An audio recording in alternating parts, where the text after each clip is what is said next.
হাসিনার বিরুদ্ধে বাংলাদেশ আদালতের রায়দান পর্ব শুরু। শেখ হাসিনার অপরাধ মানবতা বিরোধী, নিরস্ত্র বিক্ষোভকারীদের খুন করা হয়েছে রায়ে উল্লেখ বাংলাদেশ আদালতের।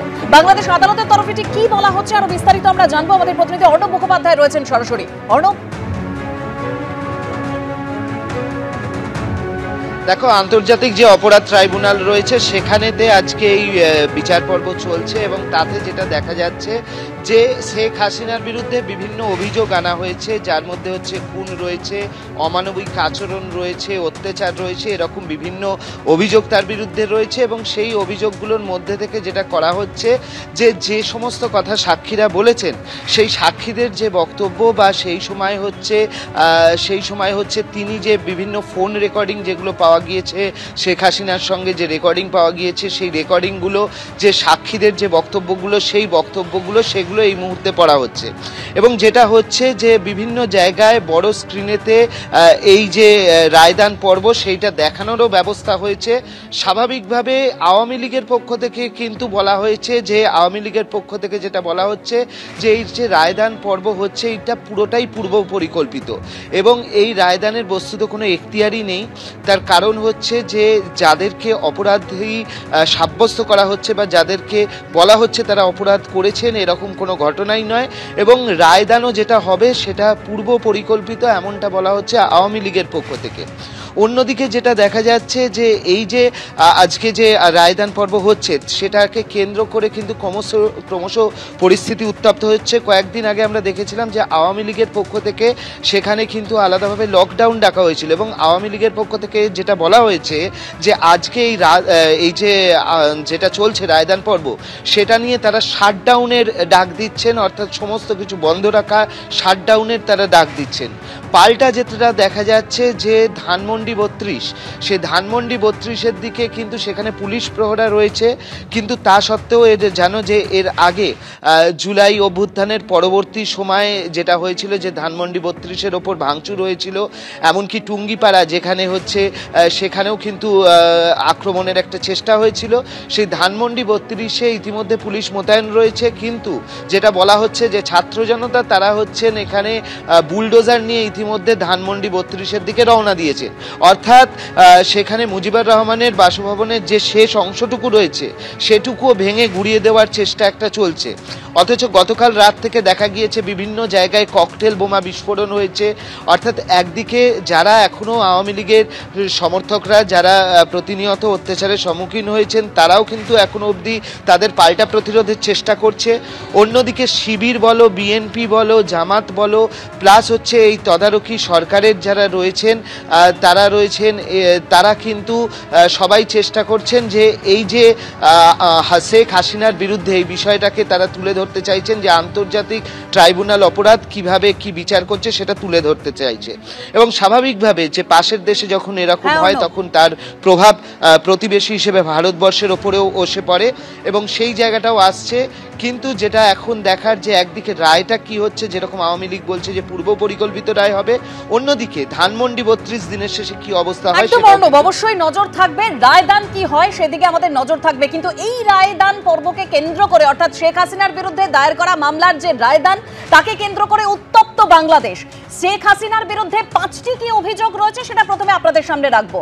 বাংলাদেশ আদালতে এই নিয়ে শুনানি চলছে। প্রথম, বিক্ষোভ চলাকালীন আন্দোলনকারীদের হত্যার অভিযোগ। দ্বিতীয়, হেলিকপ্টার ও ড্রোন ব্যবহার করে সাধারণ মানুষের উপর নির্বিচারে গুলি চালানোর অভিযোগ।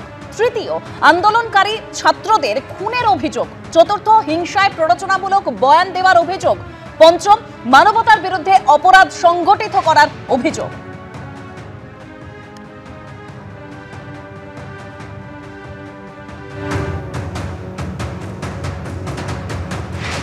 উত্তপ্ত বাংলাদেশ, এই ছবি আপনাদের সামনে তুলে ধরবো। চলন্ত গাড়িতে আগুন, দিকে দিকে বোমা বিস্ফোরণ। মানিকগঞ্জে পরপর ককটেল বোমা বিস্ফোরণে আহত অন্তত 2 জন, খবর পাওয়া যাচ্ছে প্রথম আলো সূত্রে।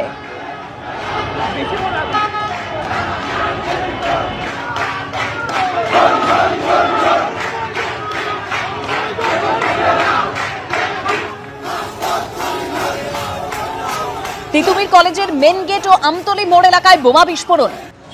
ব্র্যাক বিশ্ববিদ্যালয়ের পাশে দাঁড়িয়ে থাকা বাসেও আগুন, এটাই প্রথম আলো সূত্রে খবর পাওয়া যাচ্ছে।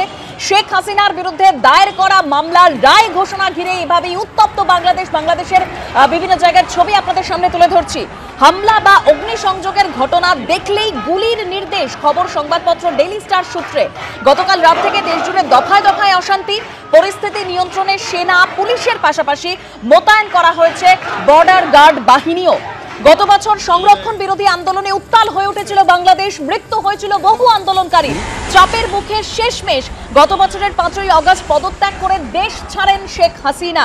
তার বিরুদ্ধে বাংলাদেশে মানবতা বিরোধী অপরাধের অভিযোগ রয়েছে। আজ সেই মামলার রায় ঘোষণা করবে বাংলাদেশের আন্তর্জাতিক অপরাধ ট্রাইব্যুনাল।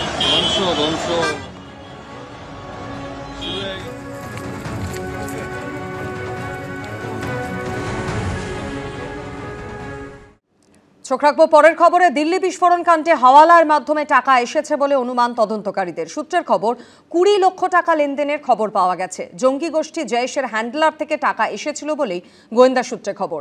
বিস্ফোরণ কাণ্ডে জড়িত সন্দেহে অনন্তনাগ থেকে হরিয়ানার মহিলা ডাক্তারকে আটক করেছে জম্মু ও কাশ্মীর পুলিশের গোয়েন্দা শাখা সিআইকে। দিল্লির লালকেল্লার সামনে ভয়াবহ গাড়ি বিস্ফোরণের পরই সামনে এসেছিল পার্কিং লটের এই ছবি। এখানেই প্রায় 3 ঘন্টা দাঁড়িয়েছিল ঘাতক i20 গাড়িটি। এর আগে চালকের আসনে বসে পার্কিং লটে গাড়িটিকে নিয়ে এসেছিল আত্মঘাতী জঙ্গি উমারুন নবী। ভয়ঙ্কর বিস্ফোরণের পরই বন্ধ করে দেওয়া হয় লালকেল্লার এই পার্কিং লট। এখানে পার্ক করা কোনো গাড়ি এতদিন বের করা যায়নি। রবিবার সকালে এখানে পৌঁছয় দিল্লি পুলিশের বম্ব ডিটেকশন টিম। এই পার্কিং লটে একের পর এক যে গাড়িগুলো পার্ক করা ছিল সেই গাড়িগুলিকে আজকে কিন্তু এখান থেকে বের করা হচ্ছে এবং সেগুলিকে প্রত্যেকটি গাড়িকে পরীক্ষা করা হচ্ছে। দিল্লি পুলিশের বম্ব ডিটেকশন যে টিম, সেই টিম এসছে এবং আসার পর একেবারে স্নিপার ডগ নিয়ে আসা হয়েছে। পুলিশ কুকুর সেখানে তল্লাশি চালাচ্ছে। বিভিন্ন যে যন্ত্রপাতি রয়েছে, যেমন কোনো জায়গায় কোনো কিছু রয়েছে কিনা সেটাকে ডিটেক্ট করার জন্য এইরকম বিভিন্ন যন্ত্রপাতি, সেই সবটা দিয়ে গোটা যে গাড়ি সেই গাড়ি পরীক্ষা করা হচ্ছে। यहाँ पे तो गाड़ी बंद थी, अभी तो उससे बाद हमें गाड़ी तो निकालने नहीं दी। आज जाके चेकिंग करके तब जाके हमें गाड़ी लेंगे, डॉक्यूमेंट्स वहाँ पे फिल करने हैं, तब जाके हमें गाड़ी निकालने देंगे यहाँ से। দিল্লি পুলিশ সূত্রে খবর, বিস্ফোরণ স্থল থেকে 9mm পিস্তলের 2টি কার্তুজ ও 1টি কার্তুজের খোল উদ্ধার করা হয়েছে। কার্তুজ মিললেও ঘটনাস্থল থেকে কোনো বন্দুক উদ্ধার হয়নি। কেন বিস্ফোরণ স্থলে এই কার্তুজগুলি ছিল খতিয়ে দেখছে পুলিশ। কোনো বন্দুক ছিল কিনা খুঁজে দেখা হচ্ছে। দিল্লি বিস্ফোরণ কাণ্ডে হাওয়ালার মাধ্যমে টাকা এসেছে বলে অনুমান তদন্তকারীদের। সূত্রের খবর, 20 লক্ষ টাকা লেনদেনের খবর পাওয়া গেছে। পাকিস্তানের জঙ্গি গোষ্ঠী জৈশ-ই মোহাম্মদের হ্যান্ডলার টাকা পাঠিয়েছিল। সেই টাকার হিসেব নিয়ে উমারুন নবীর সঙ্গে শাহিন শাহিদের বিরোধ বেঁধেছিল বলেও সূত্রের খবর। তার মধ্যে থেকে 3 লক্ষ টাকা খরচ করে কেনা হয় 26 কুইন্টাল এনপিকে সার। সংবাদ সংস্থা এএনআই সূত্রে খবর, এই সার নাইট্রোজেন, ফসফরাস এবং পটাশিয়াম ভিত্তিক রাসায়নিক যৌগ, যা বিস্ফোরক তৈরিতে সক্ষম। দিল্লি বিস্ফোরণের তদন্ত যত এগোচ্ছে ততই সামনে আসছে হরিয়ানার ফরিদাবাদের টেরর মডিউলের কালেকশন। রবিবার সকালে আলফারা বিশ্ববিদ্যালয়ে যায় ফরিদাবাদ পুলিশের ক্রাইম ব্রাঞ্চের একটি টিম। সূত্রের খবর, বেশ কিছু তথ্য যাচাইয়ের জন্য এক যুবককে সঙ্গে করে নিয়ে যান তারা। অন্যদিকে বিস্ফোরণকাণ্ডে জড়িত সন্দেহে অনন্তনাগ থেকে হরিয়ানার মহিলা চিকিৎসককে আটক করেছে জম্মু ও কাশ্মীর পুলিশের গোয়েন্দা শাখা সিআইকে। পার্থপ্রতিম ঘোষের রিপোর্ট, এবিপি আনন্দ।